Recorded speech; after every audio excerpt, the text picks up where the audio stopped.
আজকে বিকালবেলায় হঠাৎ করে বের হয়ে গেলাম একটু বাজার করার জন্য।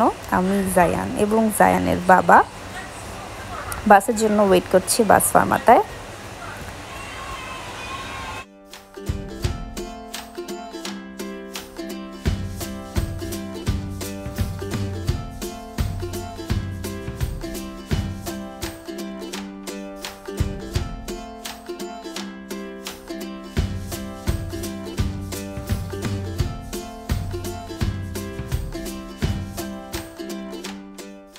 ঘুরতে ঘুরতে চলে এসেছি ম্যাকডোনাল্ডসে সানজিদা আপুর সাথে দেখা করার জন্য। আমার কি চিনবে না?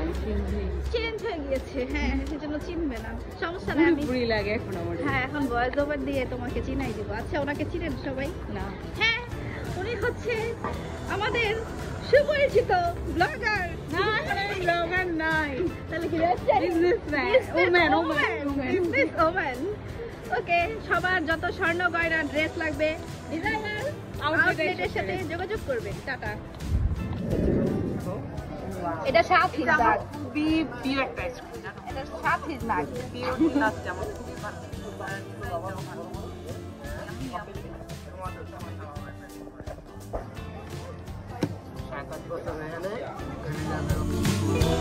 সানজিদা আপুর সাথে দেখা করার পর চলে গেলাম বাজারে পিয়াবে। মেস্ট্রেতে যারা ভেনিসের মেস্ট্রেতে যারা থাকেন সবাই জানেন, মেস্ট্রের বাইরে যারা আছে তাদের উদ্দেশ্যে বলছি পিয়াবে।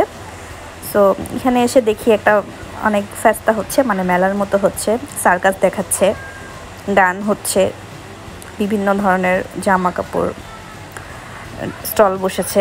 তো আমরা একটু দাঁড়িয়ে কিছুক্ষণ সার্কাস দেখলাম।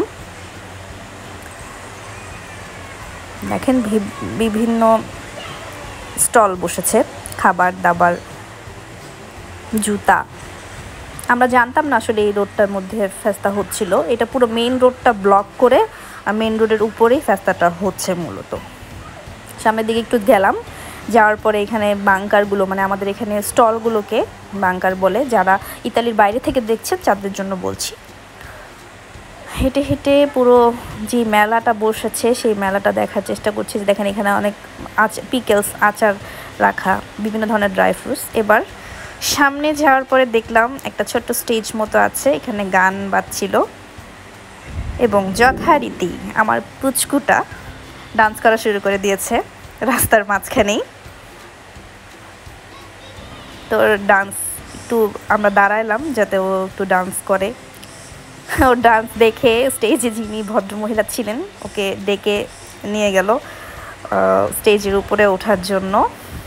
তো সে স্টেজের উপরে উঠলো, তারপরে দেখবেন তার ডান্স।